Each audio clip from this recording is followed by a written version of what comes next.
Good morning, everybody. Welcome to the live trading webinar with myself, Giles Copland and Paul Sanders. Hope everybody's doing well. Whoa, what a start. We're straight off with Trump moving the markets. And that's been a nice little opportunity of just being able to take a few short positions on that. There's quite a few moving parts today to cover. Good morning, Giles. Good morning, Paul. We're up bright and early with President Trump. Looks like you've been active today. I've been active. I was just doing my preparation for today, and we're off. Yeah. Here we are. Did you see those Nvidia earnings last night or afternoon? I was just catching up with that this morning. Yeah, very, very good. Very volatile. Yeah. Volatile, but reasonably positive. It's hard for Nvidia to keep beating earnings estimates in the way they have in the past. So, given what they've done, the market was quite happy. And if we look at pre-market, we're up 3%, I think. Yeah, so we are up on the pre-market. I mean, the pre-market might be impacted by that tariff news. Yeah. But we are up. So, and just while I'm here, nice to see that Walmart rising Morningstar pattern. Nice little pullback. So that's a quite good buying opportunity there at the 95.80. Okay. You going to get into that, or I was already in from this on the pullback yesterday. Oh, you were. Oh, that's great. I'm already committed. That's great. So, right. Good morning, everybody. Let's get stuck in. There's quite a few different moving parts today. We'll start with the most pressing thing, which is the Trump announcement. And I was speaking this morning to Reuters on the European tariffs that Trump's announced last night, that there's going to be a 25% reciprocal tariffs on cars and other goods from the European Union. And that's hit sort of European car stocks. And I was being asked by that. And I was just saying that exactly what we've been sharing here. I think it's a knee-jerk reaction. The market will probably be happy to look through it as it's seen a continuation of Trump's playbook, that it's a bargaining tool rather than a punishing stick. Yeah. So exactly the same. That's the sort of playbook that I'm using until we see otherwise. So Trump's now posting Canada and Mexico tariffs to come into effect. So the reason the markets have sold off quite quickly on that is they question themselves, well, maybe that isn't the playbook anymore.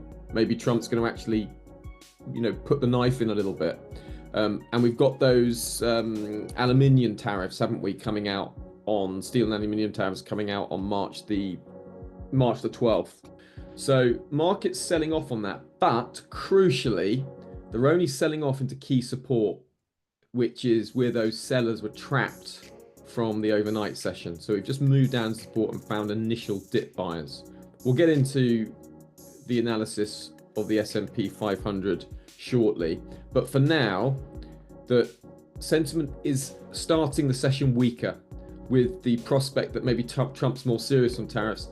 VIX, you can see that still underneath that 1920 region.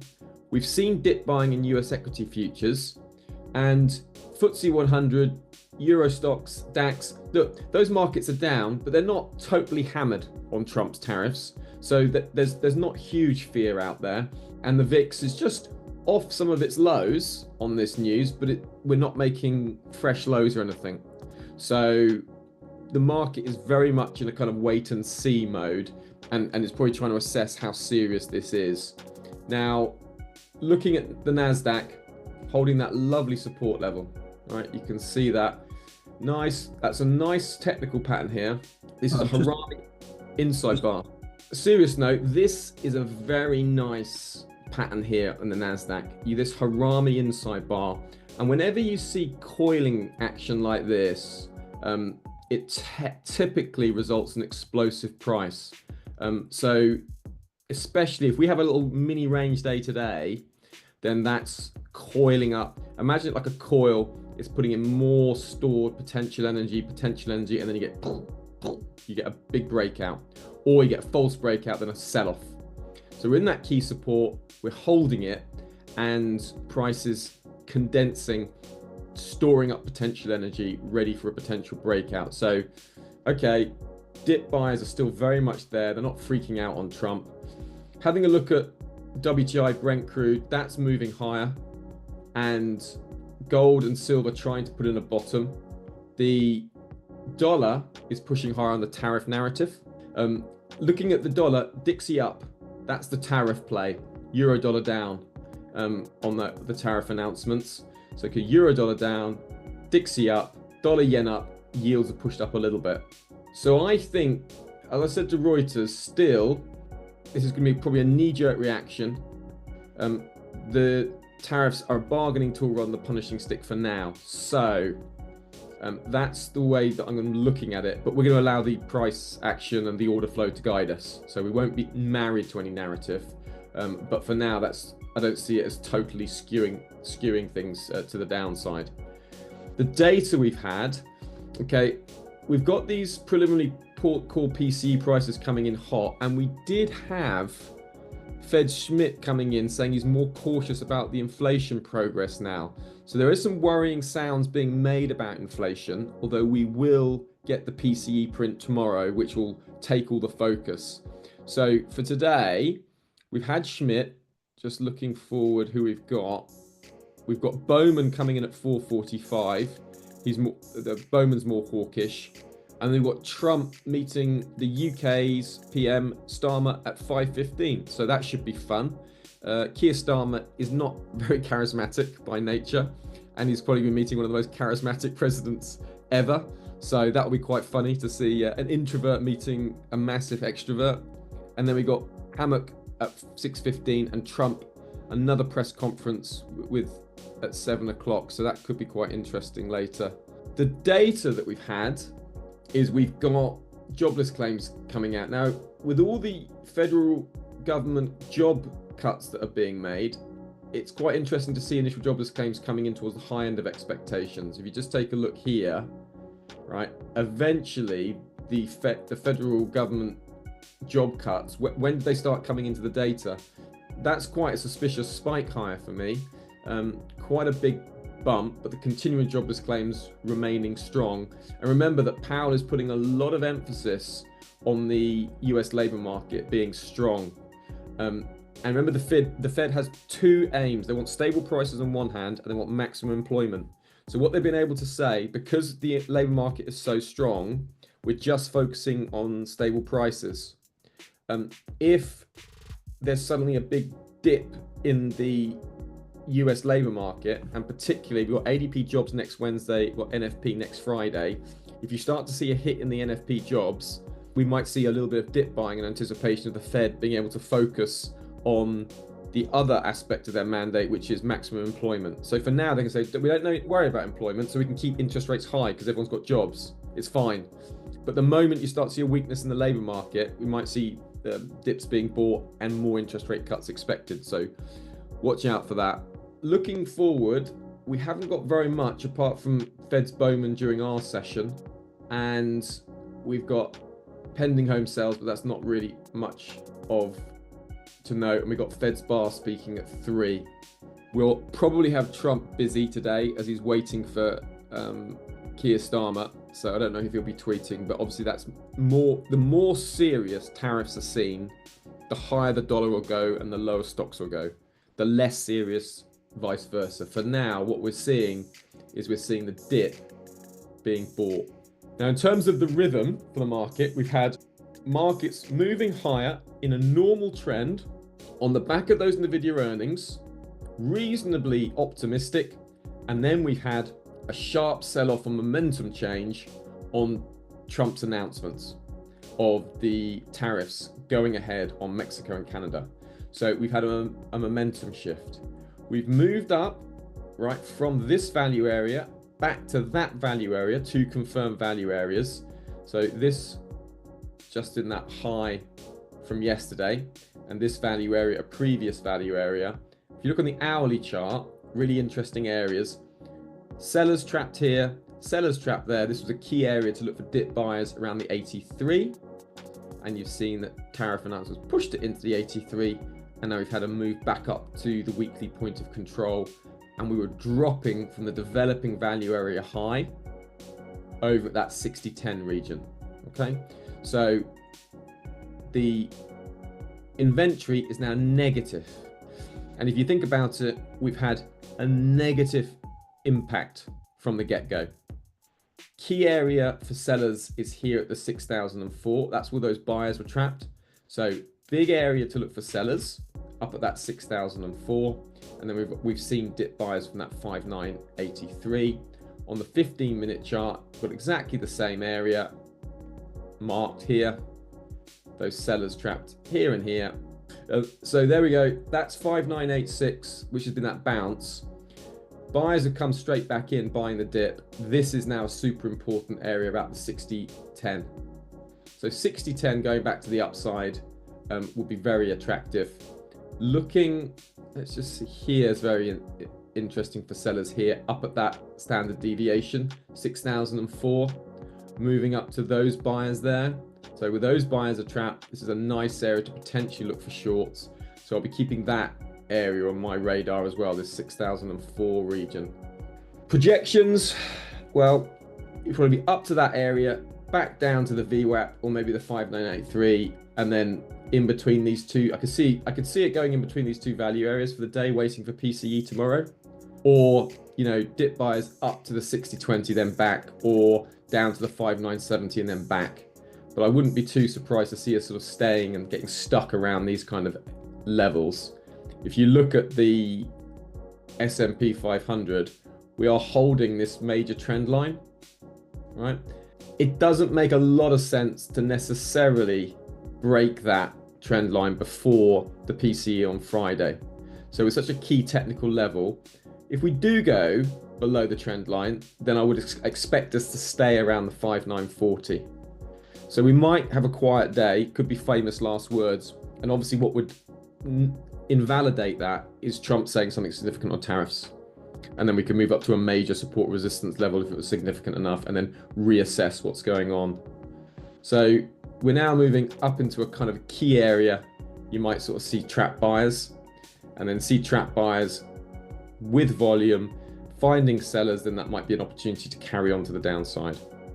Well, good morning, Paul. Welcome to a very hectic open with lots of news, lots of things going on. We've got data, we got tariffs, we got it all.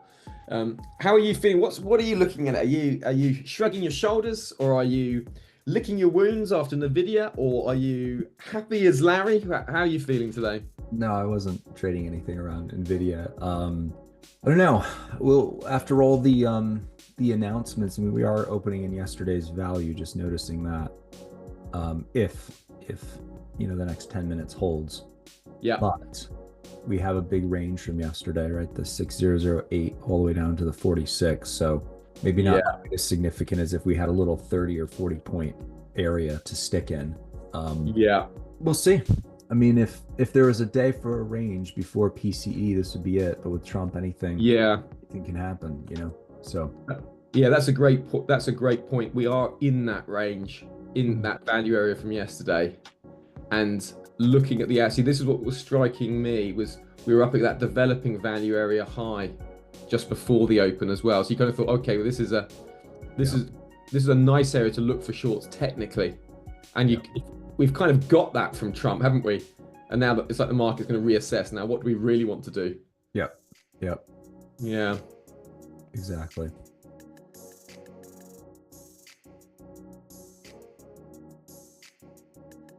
Right, but that was obviously the level, wasn't it? Yeah.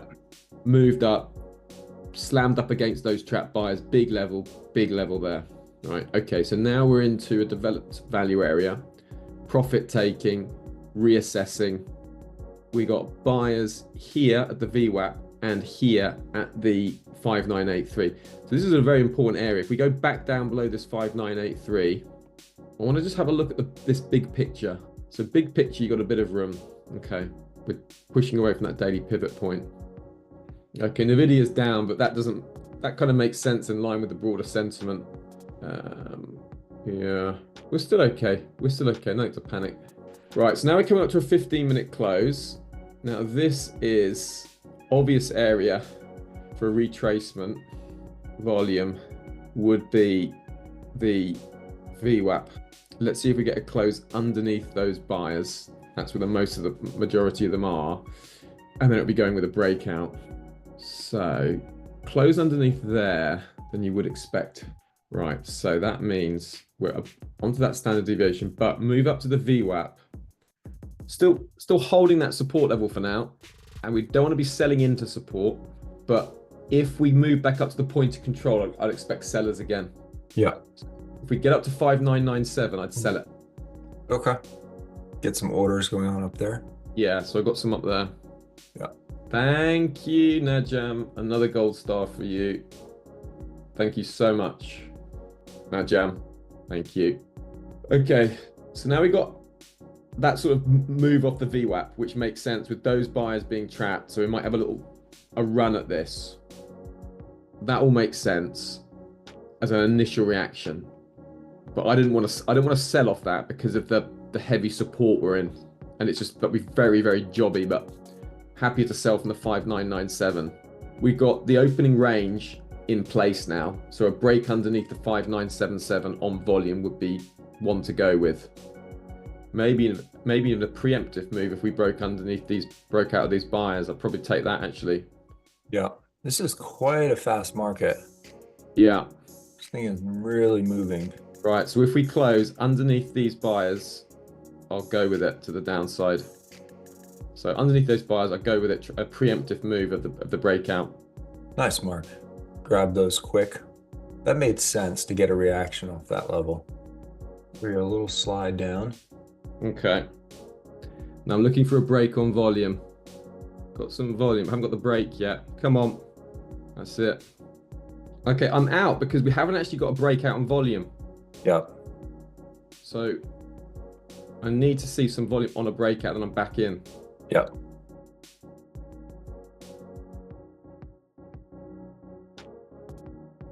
Day before PCE. Market recap. What a day. What a day. All started.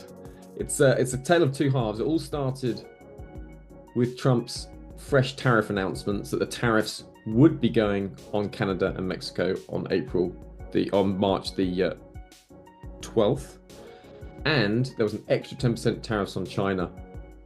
Heavy selling, got into that on a number of positions, selling that short before the session began. Then, when we came to the session open, looking at this area here to move lower in line with that negative momentum, noticing that momentum is down, so we expect this roller coaster price action down, up, down. It's exactly what we got.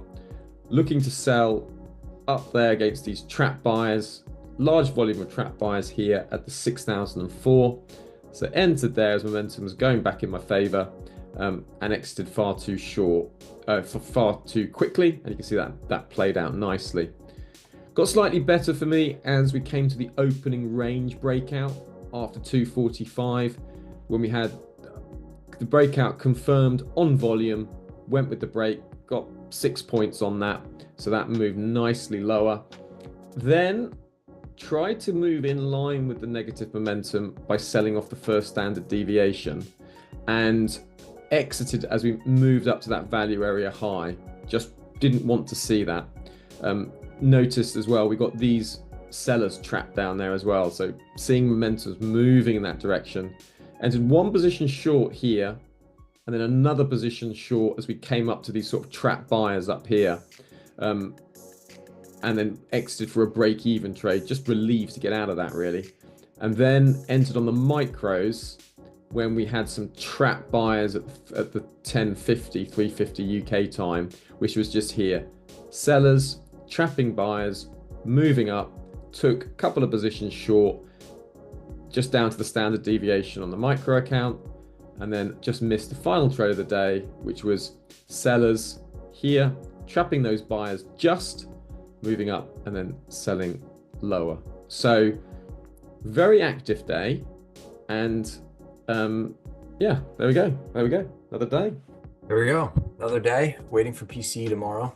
Maybe we'll get some real good momentum. Take care, everybody. Yeah, see you for tomorrow, guys. See you guys. See you, Paul. Take care, Giles. Bye.